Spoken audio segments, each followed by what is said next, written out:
Hello, I'm Steve Weber, the host of Book Cheapskate. We're running through the top 10 Kindle books featured today on bookcheapskate.com. Happy Sunday, everyone. Welcome to the weekend. It's October 26th, 2025. As always, I'm joined by my co-host and bookworm sidekick, Cassandra. Good morning, Cass. Good morning. Happy Sunday. Ready to check out these deals? Looks like quite a list today. It really is. 10 free books, and looking through them, they really tell a story about what people are grabbing right now, don't they? Oh, absolutely. You see definite themes emerging. It's like a snapshot of popular fiction tastes. So let's jump right in. Book 1 is Charming Cupid by Melanie Shawn, contemporary romance, and it's free today. Right. And this one has that delicious irony baked right in. The heroine, Dr. Vanessa Cupid. Cupid. Yeah, Cupid. She helps everyone else with intimacy, finding love, but her own heart. Fort Knox, completely guarded. Classic trope, but always fun. Hmm. And the hero, Cooper Briggs, former NFL player.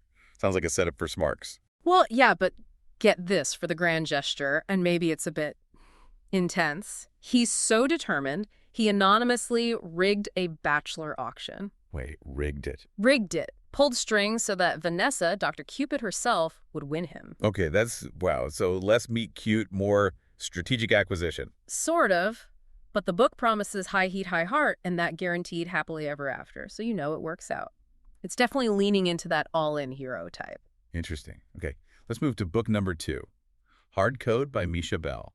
Also free, and this one is billed as a workplace romantic comedy. And the workplace is something else. The heroine's job involves testing a remote control adult toy app. Okay, that's specific. Right. But the real twist, the thing that drives the plot, is that the person's supposed to test the actual hardware. Apparently a showgirl suddenly joins a nunnery. You can't make this stuff up. Or, well, Misha Bell did. Yeah. So the app developer has to test the hardware too. Exactly. Our nerdy heroine gets stuck testing both the software and the hardware. Talk about awkward workplace situations. And the love interest, let me guess, not exactly Mr. Rogers. Not quite. He's the Russian boss, Vlad, nicknamed the Impaler. Of course he is. The Impaler. Subtle. It promises snort water up the nose funny moments, apparently. And there's a whole subplot with guinea pigs. Maybe scissoring each other? I'm not even sure what that means in context. Guinea pigs. Okay, this sounds like pure, unadulterated rom-com chaos. I kind of love it. Yeah, definitely high concept. All right, shifting gears a bit. Book 3 takes us into cozy mystery territory. Booked for Murder by Maggie Benton. Free. Ah, cozies. Perfect for a Sunday. This one's set in Oliver's Crossroads, Blue Ridge Mountains, fall festival time. Sounds idyllic. And our protagonist is Helen Bennett, the local library director. Breaking out the cardigans, I assume. It's practically mandatory, right? The setup involves a big donation to the library, $1 million treasure. Ooh, what is it? A first edition of Henry M. Burberry's Birds of the Americas. Very valuable. Naturally. But then, let me guess, it goes missing. It goes missing, and worse, a library staff member turns up dead. Yikes. So Helen the librarian has to figure it out. Yep. And there's something about a birding society's owl prowl involved. Plus, the title pun, Book for Murder. It's all very cozy. Classic cozy elements. You know exactly what we're getting. Okay, book 4 swings us back towards romance, but with fangs. Dating Dracula by Kinsley Adams. Free! The Dracula, like Bram Stoker's Dracula. Apparently so. The heroine is a journalist, gets turned into a vampire by some random monster. Rough start to undeath. Yeah, really. But then, boom! She's claimed as a soulmate by the big guy himself. Centuries-old, charismatic Dracula. So she's instantly part of the undead country club, as the blurb puts it. Kind of, yeah. Yeah. But she still has a job to do, track down the vampire who originally turned her, all while learning the ropes of being undead and, dealing with her ridiculously famous and charming soulmate. Fated mates plus a revenge quest, paranormal romance gold. Pretty much nails the tropes. Okay, now for book 5, we need to handle this one with a bit more sensitivity. It's Death in the Library by Nancy McGovern. Another cozy mystery, also free. Right, this one starts with some real emotional weight. The heroine, Nora Newberry, is dealing with grief. Exactly. She's trying to heal and also honor her best friend, Raquel, who was murdered. Their shared dream was opening a place called the Madness Diner. That's a lot to unpack even before the new mystery starts. It gives the character immediate depth. It really does. So Nora's catering a book signing event in Milburn, Wyoming. Wait, another library setting. Is this a theme week? It seems like it, but here, a famous author is killed during the signing she's catering. Oh, brilliant. So she's right in the thick of it again. Yep. And the key thing for mystery fans, it mentions the victim had a long list of suspects with motives, so it promises a complex puzzle. And it's culinary cozy, right? Yes. So recipes. It mentions a delicious recipe included. That blend of comfort and crime seems key here, definitely treating the underlying grief respectfully. Good. Okay, moving on to something completely different. Book 6, Pride and Prejudice. A. Condensed retelling by G. Samuel. Free. Ugh, a classic retelling. This is interesting. It's targeting, maybe people intimidated by Austen's original. Or just busy people, right? Students, fans who want a quick refresher. It tackles that classic literature overwhelm. Yeah, and the description makes a point of saying it preserves the wit, the charm, the emotional depth. It's not supposed to be a dumbed-down version. So it's aiming for efficiency without sacrificing the core experience. Exactly. A no-risk way, since it's free to get the essence of Elizabeth Bennet and Mr. Darcy's story. It's about accessibility. Makes sense. Okay, Book 7. Love in a Small Town by Zoe York. Contemporary romance, free. And this one also sounds like it needs a respectful touch. It does. It's a second chance romance, but the reason for the original divorce feels very grounded, very real. Oh, what was the issue? The hero, Rafe Manelli, had this incredibly demanding dual career police officer and military reservist.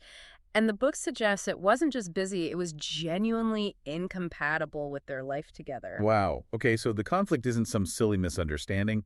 It's structural. Right. That feels more resonant somehow. And now the heroine, Olivia, is planning to leave their town, Pine Harbor, for good when her current contract ends. So there's a ticking clock. He needs to convince her things are different. Pretty much. The blurb says he's set out to prove he's a changed man, one hayride at a time. One hayride at a time. That's Yeah. very small town. It speaks to showing, not just telling. Proving stability and presence, maybe? Okay, Book 8, back to cozy mysteries, but with a supernatural twist. A Ghostly Undertaking by Tanya Capes. Free. This one sounds fun. The premise for how the heroine gets her powers Mm-mm. is something else. Get this.